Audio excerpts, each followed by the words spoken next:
Assalamualaikum warahmatullahi wabarakatuh. Salam sejahtera bagi kita semua. Om Swastiastu, Namo Buddhaya, salam kebajikan. Di sini kami dari kelompok 3 akan mempresentasikan mengenai teori hak kepemilikan mata kuliah ekonomi kelembagaan, di mana presentasi ini disusun oleh kami yang beranggotakan oleh Vicky Damayanti dengan NIM 135, Dina Regi Mailina dengan NIM 136, Balkis Salma Amelia dengan NIM 141, dan saya sendiri Nikmatul Khafifah dengan NIM 144, dan yang terakhir ada Vicky Ardana dengan NIM 149.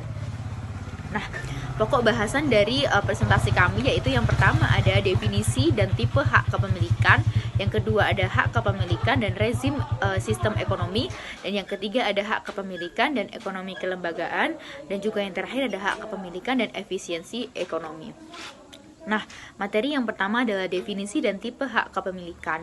Hak kepemilikan dapat didefinisikan sebagai hak-hak untuk memiliki, menggunakan, menjual, mengakses kesejahteraan. Kepemilikan atau properti di sini bisa berupa kepemilikan fisik atau objek konsumen, tanah atau peralatan-peralatan modal, dan kepemilikan tidak terlihat atau intangible property seperti ide, puisi, formula atau rumus kimia. Namun barangkali di antara sekian banyak kepemilikan yang ada, bentuk kepemilikan yang paling penting dalam teori ekonomi adalah tenaga kerja dan alat-alat produksi atau mean of production. Konsep dasar dari hak mengasumsikan bahwa seluruh kegiatan ekonomi mengambil tempat dalam kerangka kelembagaan dasar negara liberal atau classical liberal state. Asumsi itu menyebutkan bahwa hak kepemilikan ditetapkan kepada individu menurut prinsip kepemilikan pribadi atau private ownership, dan bahwa sanksi atas hak kepemilikan dapat dipindahkan atau transferable melalui izin prinsip kebebasan kontrak atau freedom contract. Nah, menurut Tittenberg, hak kepemilikan dapat didefinisikan ke dalam 4 macam karakteristik, yaitu yang pertama universalitas, yang kedua ada eksklusivitas, yang ketiga ada transferabilitas, dan yang terakhir ada enforceabilitas. Yang pertama ada universalitas, ya, di mana seluruh sumber daya dimiliki secara private dan seluruh jatah dispesifikasi secara lengkap. Dan yang kedua ada exclusivity atau eksklusivitas, di mana hasil dari kepemilikan berupa seluruh keuntungan dan biaya itu pemanfaatannya sumber daya harusnya jatuh ke tangan pemilik.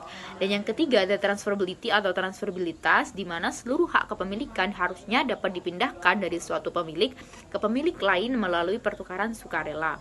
Dan yang terakhir ada enforceability atau enforceabilitas, dan di mana hak kepemilikan harusnya dijamin dari segala bentuk pelanggaran.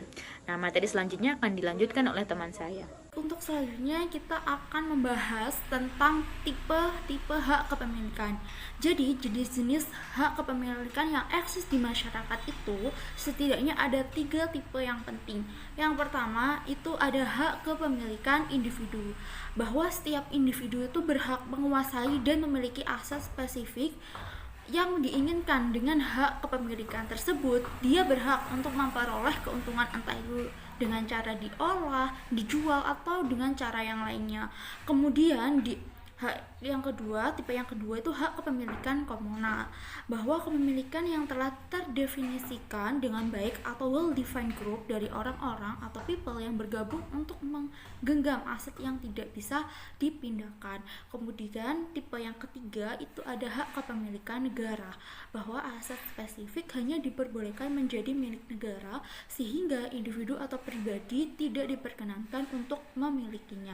Di luar dari tipe-tipe itu memang masih ada beberapa jenis hak kepemilikan lain, misalnya hak kepemilikan terbuka, namun eksistensinya saat ini semakin melemahnya seiring dengan intensitas modernisasi ekonomi.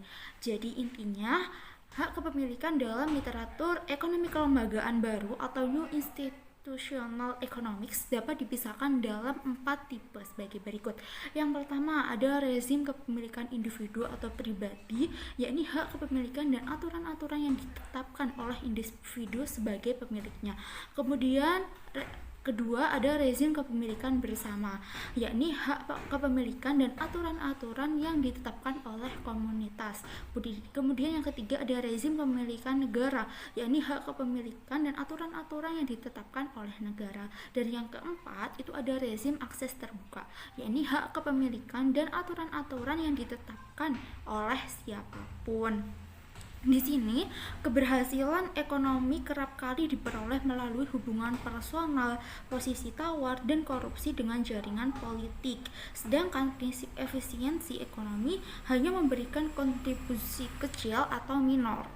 Selanjutnya mengenai hak kepemilikan dan rezim sistem ekonomi. Jadi di sini ada beberapa rezim. Yang pertama ada rezim sistem ekonomi kapitalis. Dalam sistem ini seluruh kepemilikan dimiliki oleh sektor privat atau swasta.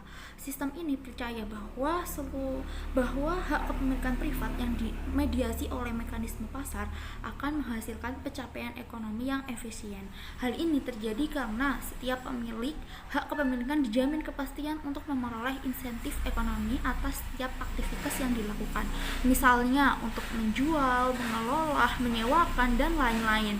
Kedua, ada rezim sistem ekonomi sosialis. Berbeda dengan sistem ekonomi kapitalis yang menyerahkan hak kepemilikan ada di tangan negara yang berhak untuk memiliki dan mengelola seluruh sumber daya ekonomi yang tersedia, seperti tanah. Dengan basis kepemilikan negara tersebut, sistem ini yakin bahwa pemerataan ekonomi akan lebih mudah diwujudkan ketimbang hak kepemilikan dipegang oleh swasta. Ketiga, ada rezim ekonomi campuran. Sistem ekonomi ini mengawinkan kepemilikan di tangan swasta dan negara. Setiap negara yang mengadopsi sistem ini berbeda-beda intensitasnya.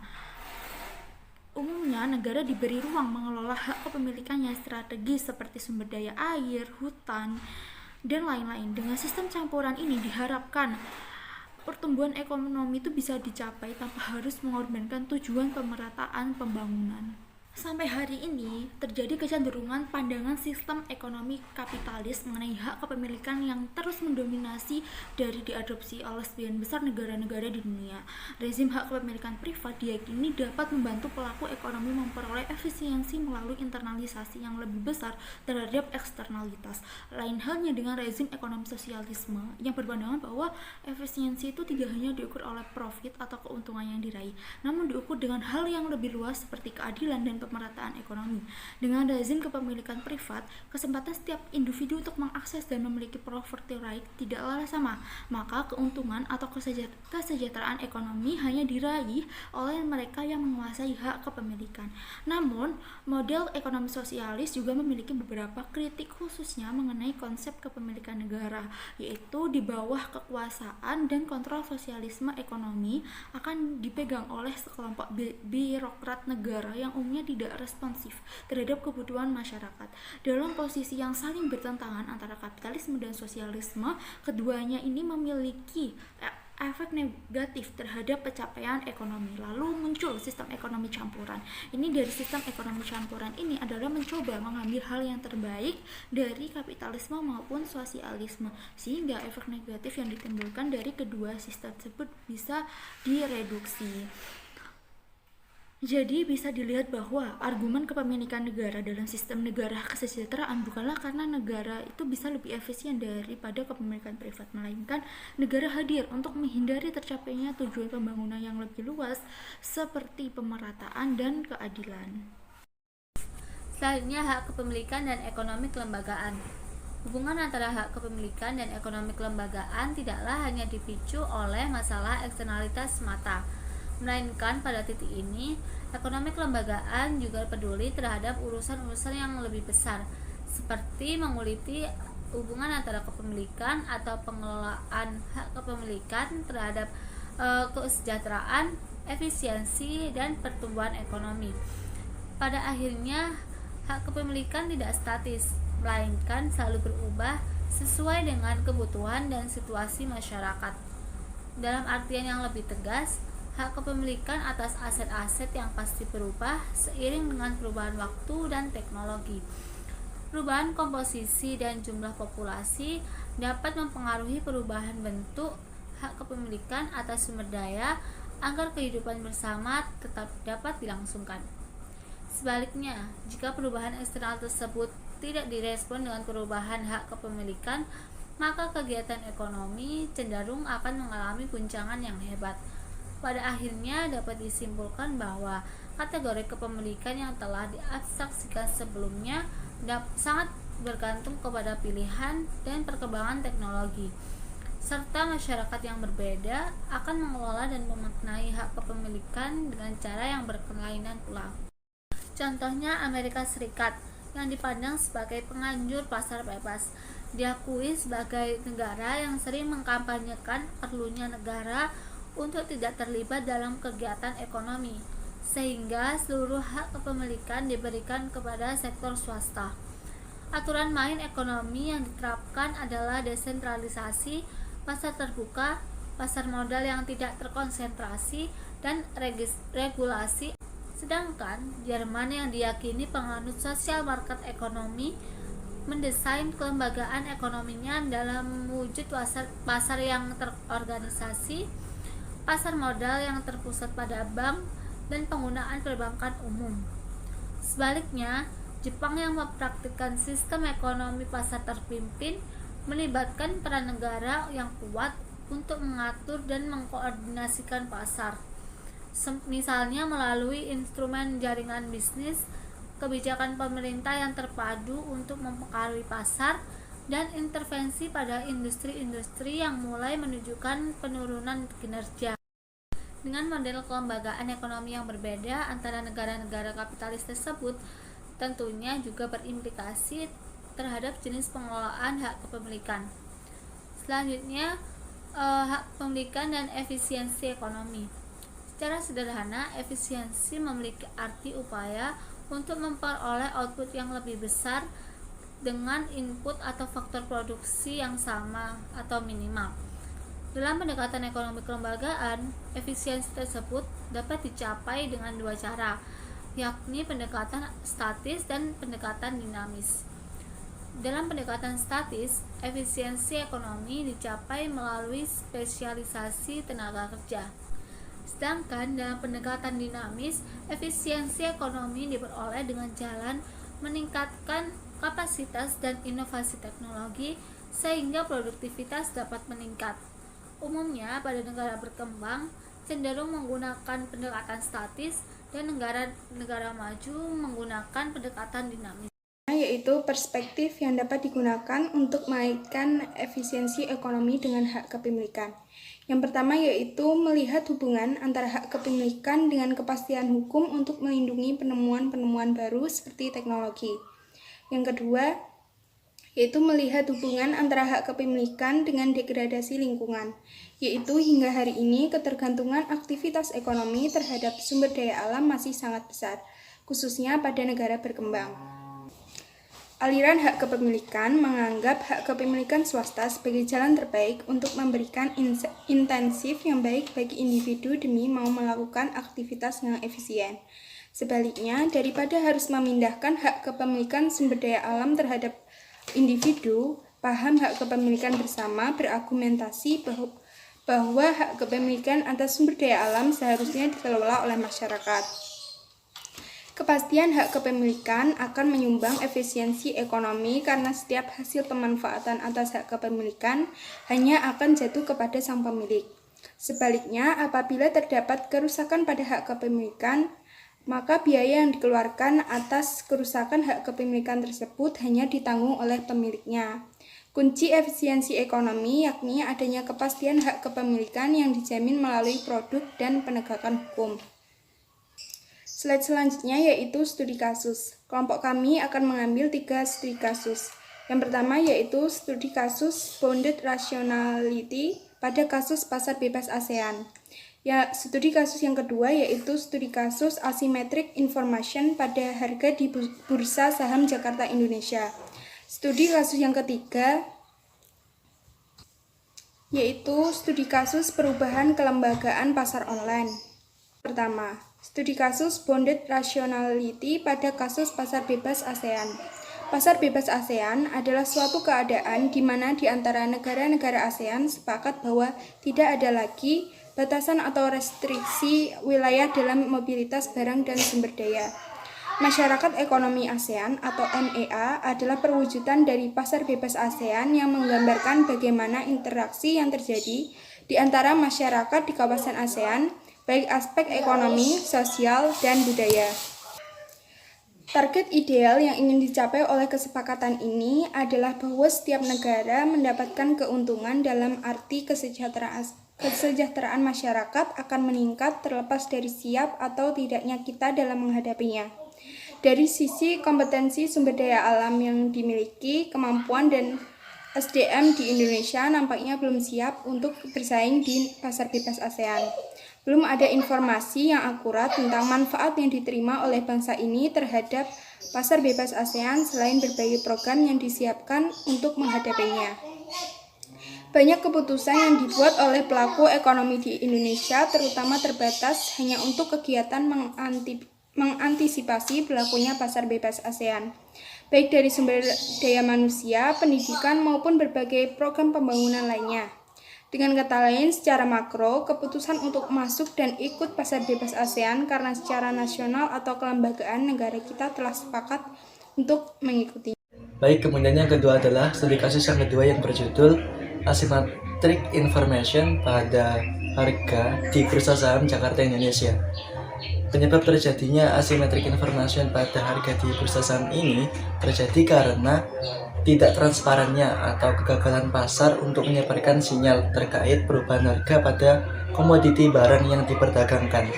Terjadinya asymmetric information inilah yang mengakibatkan terjadinya isu atau rumor yang berkembang. Dari rumor yang berkembang inilah mengakibatkan ketidakpastian informasi yang ada di masyarakat sehingga investor bahkan menjadi khawatir dan menjadi kemungkinan untuk menarik jumlah dana yang disetorkan kepada bursa saham.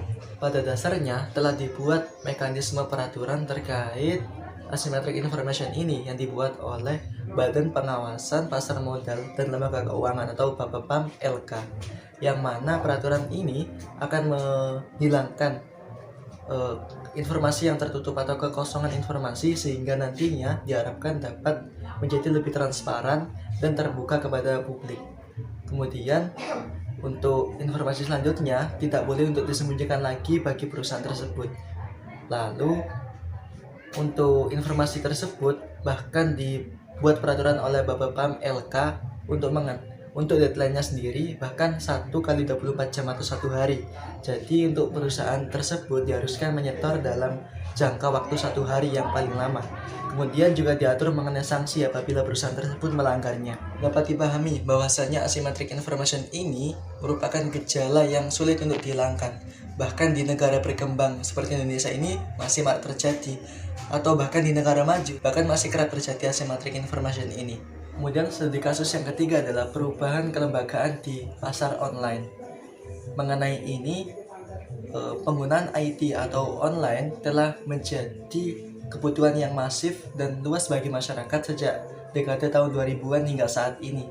Bahkan penggunaan IT atau teknologi ini telah menjadi kebutuhan utama bagi masyarakat, terutama di bidang ekonomi dan sosial. Penggunaan dunia teknologi khususnya media sosial yang sekarang telah berkembang sangat cepat telah membawa perubahan bagi aktivitas manusia khususnya di bidang ekonomi. Bahkan di pasar tradisional yang mempertemukan antara pihak penjual dan pembeli dalam satu tempat untuk menentukan transaksi, sehingga untuk saat ini telah menjadi berubah secara online. Mengingat pasar yang sudah menjadi online tersebut, maka berbagai transaksi atau untuk melihat produk-produk yang ada di pasar dapat dilakukan secara online oleh masyarakat. Masyarakat dapat mengaksesnya dari rumah saja untuk melihat produk apa yang ada di pasar.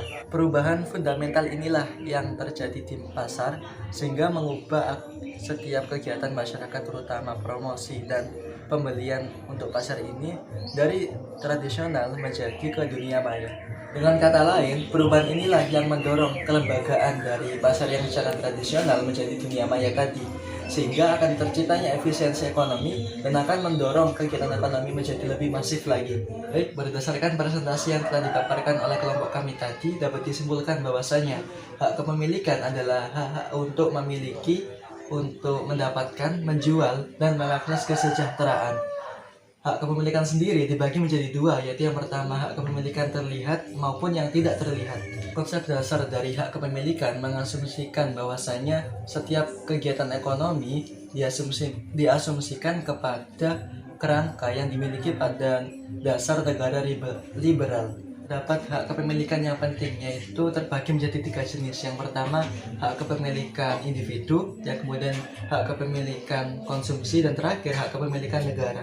Dari 3 rezim ekonomi yang ada, yaitu rezim kapitalis, sosialis, dan campuran, yang mana dari ketiga rezim ini sistem campuranlah yang mengambil hal terbaik daripada sistem ekonomi kapitalis dan sosialis. Dampak negatif dari kedua sistem tersebut, yaitu kapitalis dan sosialis, dapat direduksi gitu. Posisi dan populasi yang terdapat di suatu wilayah dapat merubah juga hak kepemilikan atas sumber daya ekonomi agar tercipta kehidupan bersama yang lebih baik lagi. Kemudian hak kepemilikan akan berdampak positif bagi lingkungan sekitar karena dampak dari pemanfaatan hak kepemilikan tersebut akan kembali kepada si pemilik hak kepemilikan tersebut. Baik, demikian presentasi dari kelompok kami. Mohon maaf bila ada salah kata. Terima kasih. Wassalamualaikum warahmatullahi wabarakatuh.